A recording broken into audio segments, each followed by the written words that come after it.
दोस्तों पॉलिसी अड्डा पे आप सभी का स्वागत है। आज हम बात करेंगे एलआईसी के टेबल नंबर 936 जीवन लाभ के बारे में, जिसे एलआईसी ने 1 फरवरी 2020 को लॉन्च किया है। अब इस पॉलिसी का नाम जीवन लाभ क्यों है, तो वो तो अभी आपको आगे जाके समझ में आ जाएगा। क्योंकि अगर इसमें देखा जाए तो जीवन लाभ पॉलिसी जो है वो एक कन्यादान पॉलिसी भी कहा जाता है।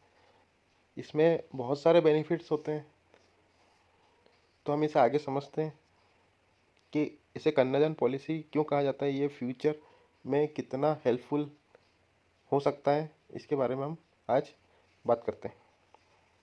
अब इसमें एलिजिबिलिटी की बात करते हैं। इसमें मिनिमम और मैक्सिमम की। मिनिमम एज एंट्री इसमें 8 साल है। मैक्सिमम एज एंट्री की जो हम बात करें वो है 50, 54 और 59। वो ऐसा क्यों होगा वो मैं अभी आपको आगे समझाऊंगा। मिनिमम पॉलिसी टर्म जो है इसका 16 साल, 21 साल और 25 साल है।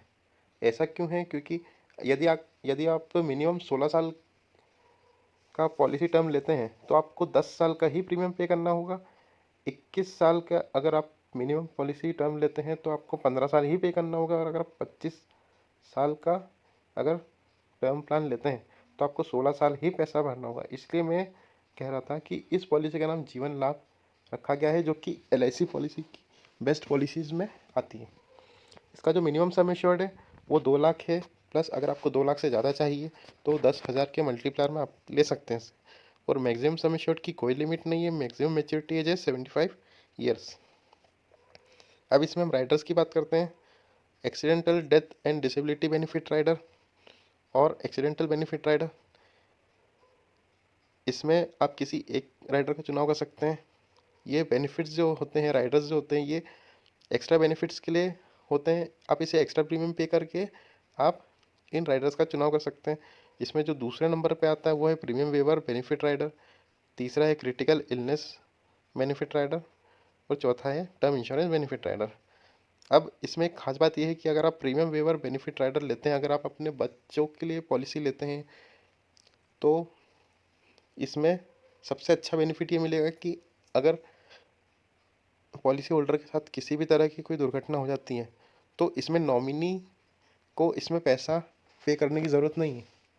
इसमें जो भी पैसा है वो कौन पे करेगा? एलआईसी पे करेगी, और नॉमिनी को उसका जो भी बेनिफिट है वो मैच्योरिटी पे मिल जाएगा। इसलिए इसका नाम जीवन लाभ रखा गया है। इसलिए मैं से कह रहा था कि अगर प्रीमियम वेवर बेनिफिट राइडर अगर लें तो बहुत ही अच्छा होगा। इससे आपको बहुत बेनिफिट मिल सकता है। अब इसमें हम लोन फैसिलिटी की बात करें। लोन फैसिलिटी के लिए सबसे पहले तो 2 साल तक का इसमें आपको प्रीमियम पे करना होगा, तभी आप इसमें लोन के लिए एलिजिबल है। लोन का अमाउंट इस बात पर डिपेंड करेगा कि पॉलिसी कितने साल चली और उसका सरेंडर वैल्यू क्या है। इनफोर्स पॉलिसी के लिए लोन सरेंडर वैल्यू का 90% मिलता है, और पेड अप वैल्यू पॉलिसी के लिए लोन सरेंडर वैल्यू का 80% मिलता है। अब बात करते हैं पॉलिसी सरेंडर वैल्यू की। इसमें पॉलिसी होल्डर 2 साल के बाद अपनी पॉलिसी सरेंडर करा सकते हैं, लेकिन मैं तो इस बात को बिल्कुल ये मानता हूँ कि पॉलिसी होल्डर जब भी पॉलिसी ले सोच समझ के ले, अच्छे फ़ायदे की वजह से, ज़्यादा फ़ायदे की वजह से ज़्यादा प्रीमियम की पॉलिसी ना ले, कम से कम की पॉलिसी ले, या आपके बजट के अनुसार पॉलिसी ले, जिससे कि आपको कभी इसमें सरेंडर करने की कोई ज़रूरत ना पड़े पॉलिसी को। क्योंकि इसमें अगर आप सरेंडर करते हैं तो आप इसमें काफ़ी नुकसान भी उठा सकते हैं। अब हम बात करते हैं इसमें ग्रेस पीरियड की। अगर आपका जो पेमेंट मोड है वो ईयरली, हाफ ईयरली या क्वार्टरली मोड है तो इसमें 30 दिन का आपको ग्रेस पीरियड मिलेगा। अगर आपका मंथली मोड है तो आपको 15 दिन का इसमें ग्रेस पीरियड मिलेगा। अब बात करते हैं पेड अप वैल्यू की। पॉलिसी होल्डर ने यदि 2 साल या उससे अधिक अवधि का पेमेंट कर दिया है और उसके बाद किसी कारणवश प्रीमियम का पेमेंट करना बंद कर दिया हो, तो भी उस पॉलिसी की कवरेज ख़त्म नहीं होती, बल्कि पॉलिसी का सारा बेनिफिट कम करके सम एश्योर्ड के साथ सभी चालू रहती है पॉलिसी। अब बात करते हैं रिवाइवल ऑफ पॉलिसी की। यदि आपने कुछ सालों तक पॉलिसी का पेमेंट किया और उसके बाद प्रीमियम का पेमेंट करना बंद कर दिया, या आपकी पॉलिसी बंद हो गई या पेड अप वैल्यू पे चली गई, तो आप इस पॉलिसी को 5 साल के अंदर बाकी का प्रीमियम इंटरेस्ट के साथ पे करके वापस चालू कर सकते हैं। ये जो रिवाइवल पॉलिसी है, ये LIC का बहुत अच्छा चेंज कहा जा सकता है इसमें।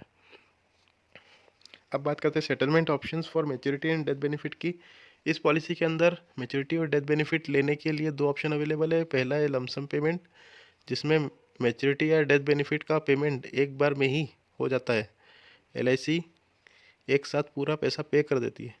यदि मैच्योरिटी है तो पेमेंट पॉलिसी होल्डर को होता है, यदि डेथ बेनिफिट है तो उसका भुगतान नॉमिनी को होता है। दूसरा ऑप्शन है इन इंस्टॉलमेंट का।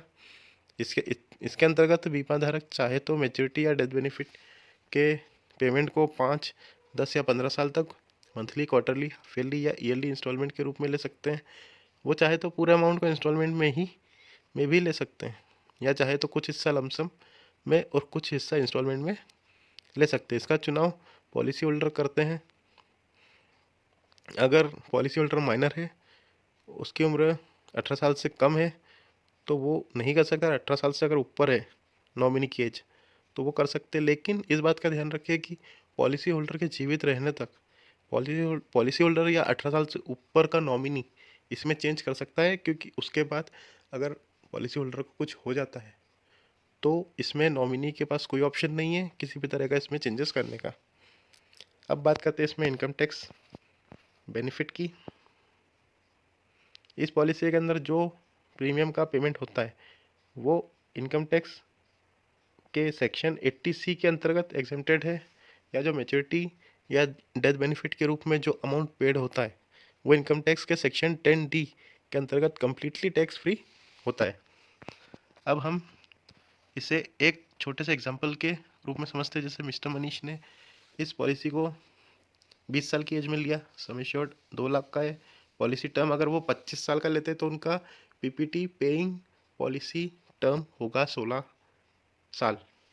अगर देखा जाए तो मोटा मोटा 9 साल तक का जो ग्रेस पीरियड, जो 9 साल तक की गैपिंग है, उसका प्रीमियम कह सकते हैं कि LIC पे करती है। मतलब आपने 25 साल की पॉलिसी ली, लेकिन आपको 16 साल ही पे करना है, उसके बाद का बाकी पे LIC करेगी। इसमें जो पहले साल का जो प्रीमियम है, इसमें जो बनेगा वो है 9,411 रुपये। हाफ ईयरली की बात करें तो 4,754 रुपये, क्वार्टरली की बात करें तो 2,401 रुपये, और मंथली बात करें तो 800 रुपये, जो कि 4.5% टैक्स के साथ पहले साल इनको प्रीमियम पे करना होगा। मैं पहले साल इसलिए बोल रहा हूँ क्योंकि पहले साल में 4.5% टैक्स के साथ प्रीमियम पे करना होता है। उसके बाद जो दूसरे साल या उसके जब तक आपकी पॉलिसी चलेगी तो आपको उसमें 2.5% टैक्स के साथ आपको प्रीमियम पे करना होगा, जिसमें आपकी प्रीमियम थोड़ी कम हो जाएगी। इसमें आप देख सकते हैं कि आप ईयरली जो प्रीमियम है वो हो गई 9,209 रुपये, हाफ ईयरली हो गई 4651, क्वार्टरली होगी 2,350, और मंथली ECS जो पर मंथ हो गया वो 783 का हो गया, जो कि 25 रुपये दिन के हिसाब से होता है, दिन के हिसाब से। तो मैं तो नहीं कहता कि ये कोई घाटे का सौदा है। इसमें आप अच्छी समझदारी दिखा के इस पॉलिसी का लाभ आप ले सकते हैं। अब हम इसमें बात करते हैं मैच्योरिटी की। तो इसमें जो मैच्योरिटी है वो 25 साल बाद मिलेगी। तो 25 साल बाद इसमें क्या क्या मिलेगा, अब हम ये देखते हैं। इसमें 25 साल बाद सम एश्योर्ड का 2 लाख रुपये, वेस्टेड सिंपल रिविजनरी बोनस का 2,35,000 रुपये, फाइनल एडिशनल बोनस का 90,000, ऐसे टोटल अप्रॉक्सीमेट रिटर्न जो मिलेगा वो मिलेगा 5,25,000 रुपये। आई होप आप मेरी बात को समझ गए होंगे कि इसमें आपने 16 साल पैसे जमा किए, तो 16 साल पैसे जमा किए, उसके बाद फिर आपको 25 साल के बाद इसमें मैच्योरिटी मिलेगी, जो कि होगी 5,25,000 के अराउंड। मैं ऐसा क्यों बोल रहा हूँ, क्योंकि इसमें जो बोनस दिखाया गया है वो LIC के द्वारा हर साल डिक्लेयर किए गए बोनस में की वजह से ऐसा मैं कह रहा हूँ उसको, क्योंकि इसमें हर साल एलआईसी कुछ ना कुछ बोनस डिक्लेयर करती। तो ये करंट ईयर के हिसाब से जो बोनस है अभी ये है, हो सकता है ये आगे जाके बढ़ भी जाए। मैं ये तो नहीं कहता कि बहुत ज़्यादा बढ़ जाएगा, लेकिन हाँ थोड़ा बहुत वेरी करेगा। तो इसमें अब हम बात करते हैं डेथ बेनिफिट की।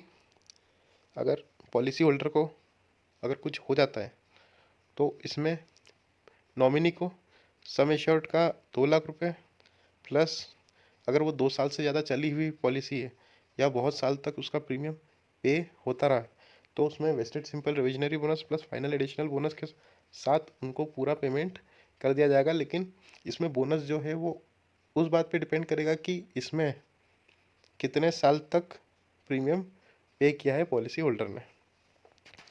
आई होप मैंने जो भी आपको जानकारी दी है वो आपको समझ में आ गई होगी। तो अगर मेरी वीडियो पसंद आई तो इसे लाइक करें, शेयर करें, कमेंट करें। और हाँ, अभी तक आपने अगर मेरे चैनल को सब्सक्राइब नहीं किया तो सब्सक्राइब करें। धन्यवाद।